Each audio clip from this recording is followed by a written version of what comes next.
Sebelum ke pengertian hak dan kewajiban warga negara, apa sih warga negara itu? Warga negara adalah salah satu unsur pokok dalam berdirinya sebuah negara. Warga negara memiliki peran penting dalam berlangsunnya suatu negara. Maka dari itu, hubungan antara negara dan warganya harus senantiasa dijaga dengan dilandasi oleh aturan-aturan yang berlaku, juga pemenuhan dan hak dan kewajiban. Pengertian hak dan kewajiban warga negara. Pengertian hak menurut Kamus Besar Bahasa Indonesia bisa diartikan sebagai kewenangan, kekuasaan, serta kekuasaan yang benar atas sesuatu atau untuk menuntut sesuatu. Sedangkan pengertian hak secara umum adalah segala sesuatu yang didapatkan oleh pihak tertentu karena kondisi tertentu. Adapun pengertian hak menurut para ahli. Yang pertama, menurut Sri Janti, hak yaitu unsur normatif yang berfungsi berpedoman, berperilaku, melindungi kebebasan, serta menjamin adanya peluang bagi manusia dalam menjaga hak dan martabatnya. Yang kedua, menurut Profesor Dr. Notonegoro, hak yaitu kuasa mutlak untuk menerima atau melakukan sesuatu yang semestinya dan tidak dapat dirampas oleh pihak lain. Selanjutnya, pengertian kewajiban. Nah, apa sih pengertian kewajiban itu? Pengertian kewajiban menurut KBBI, kewajiban adalah sesuatu yang diwajibkan atau sesuatu yang harus dilaksanakan atau keharusan. Sedangkan pengertian kewajiban secara umum adalah sebuah tindakan yang harus dikerjakan seseorang, dan setiap tindakannya harus dikerjakan dengan bentuk penuh rasa tanggung jawab. Adapun kewajiban menurut para ahli. Yang pertama, menurut Profesor Dr. Notonegoro, yaitu beban untuk memberikan sesuatu yang semestinya dibiarkan atau diberikan semata-mata oleh pihak tertentu, tidak dapat oleh pihak lain. Menurut Sri Janti, yaitu kewajiban pada intinya adalah sesuatu yang harus dilakukan.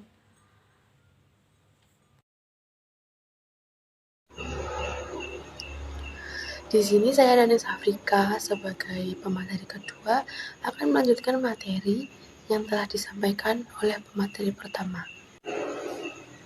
Sebagai warga negara, kita pasti memiliki hak perorangan atau individual masing-masing. Di Indonesia sendiri, hak dari warganya sudah diatur atau dicantumkan dalam Undang-Undang 1945.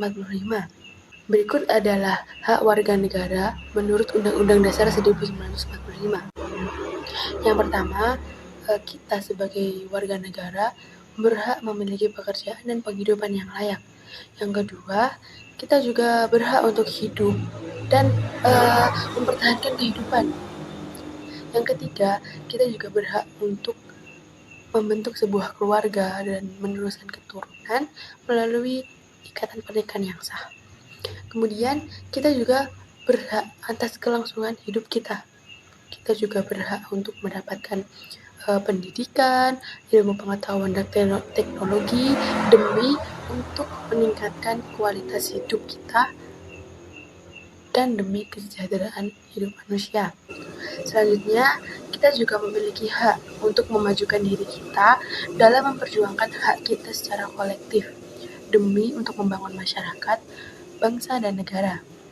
Yang terakhir, hak atas pengakuan, jaminan, perlindungan, dan kepastian hukum yang adil, serta perlakuan yang sama di depan hukum.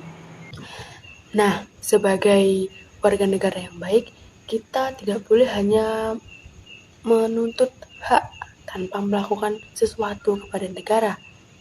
Contohnya kewajiban, ada hak, ada kewajiban. Untuk mendapatkan hak, kita harus melakukan kewajiban-kewajiban kita sebagai warga negara. Contohnya, seperti yang sudah tercantum dalam Undang-Undang Dasar 1945, seperti wajib untuk menaati hukum dan peraturan pemerintahan, kemudian wajib ikut serta dalam upaya bela negara. Yang ketiga ada wajib menghormati hak asasi manusia atau hak asasi satu sama lain. Kemudian wajib untuk tunduk atas pembatasan yang ditetapkan oleh undang-undang. Yang terakhir, wajib ikut serta dalam usaha pertahanan negara.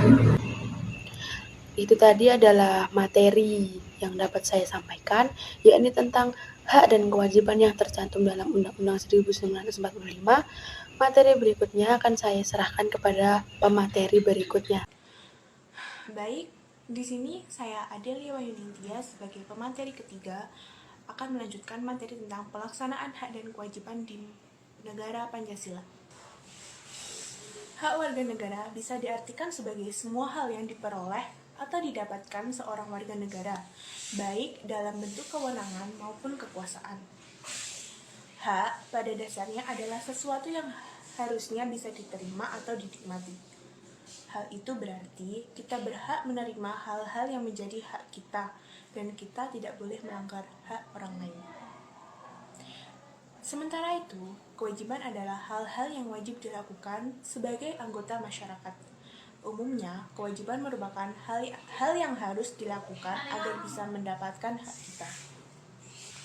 Dalam pelaksanaannya, hak asasi manusia di Indonesia mengalami pasang surut. Wacana hak asasi manusia terus berkembang seiring dengan pelaksanaan hak asasi manusia tersebut. Dengan demikian, ada 3 hal penting dalam pelaksanaan hak kewajiban ini. Yang pertama, Pancasila harus dimengerti secara tepat dan benar dari segi pengertian, sejarah, konsep, prinsip, dan nilai-nilai yang terkandung di dalamnya. Tanpa mengerti hal-hal tersebut akan sangat sulit diamalkan. Selain itu, nilai-nilai yang terkandung dalam Pancasila juga akan memudar dan akan dilupakan seiring dengan berjalannya waktu. Kekuatan akar pemahaman ini amat penting untuk menopang akar, batang, daun, dan ranting di atasnya. Yang kedua, pedoman pelaksanaan. Semestinya kita tidak perlu malu mencontoh apa yang sudah dilakukan oleh pemerintah Orde Baru yang berusaha membuat pedoman penghayatan dan pengalaman Pancasila atau P4. Pedoman ini sangat diperlukan agar negara dan warga negara mengerti apa yang mesti dilakukan, apa tujuannya, dan bagaimana strategi mencapai tujuan tersebut. Manakala tidak ada pedoman pelaksanaan, maka setiap orang berusaha membuat pedomannya sendiri-sendiri, sehingga terjadi absurditas atau kebingungan. Yang ketiga, yaitu perlunya lembaga yang bertugas untuk mengawal pelaksanaan Pancasila.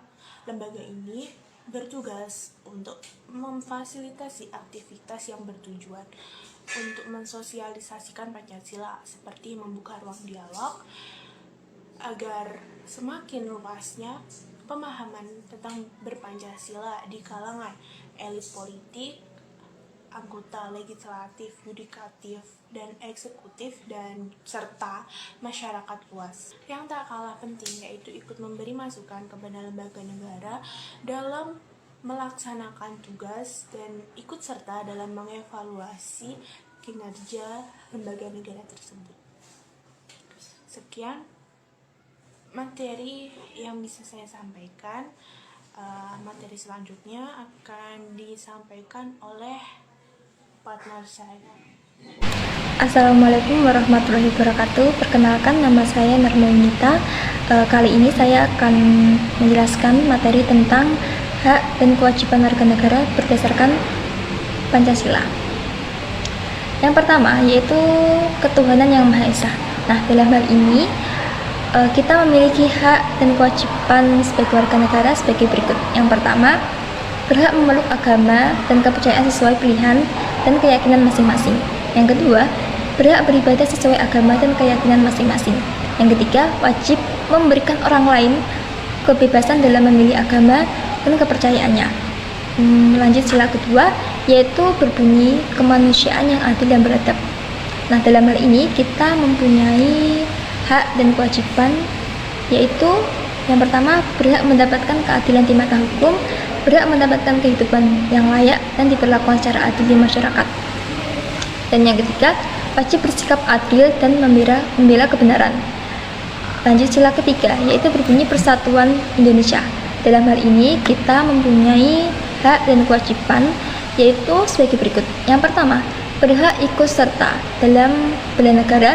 Yang kedua, berhak untuk menjadi abdi negara. Yang ketiga, wajib memupuk persatuan berdasarkan Bhinneka Tunggal Ika.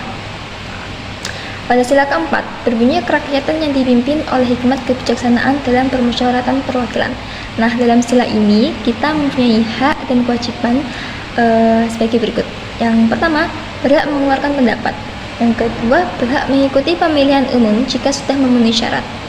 Yang terakhir yaitu sila kelima yang berbunyi keadilan sosial bagi seluruh rakyat Indonesia. Nah, dalam hal ini kita mempunyai hak dan kewajiban, yaitu yang pertama, berhak mendapatkan pengayoman dari orang lain dan pemerintah, berhak mendapatkan kesejahteraan di berbagai hal, dan yang terakhir wajib mengikuti kegiatan gotong royong di masyarakat. Nah, itu tadi penjelasan materi dari saya. Apabila kurang lebihnya saya mohon maaf. Wassalamualaikum warahmatullahi wabarakatuh.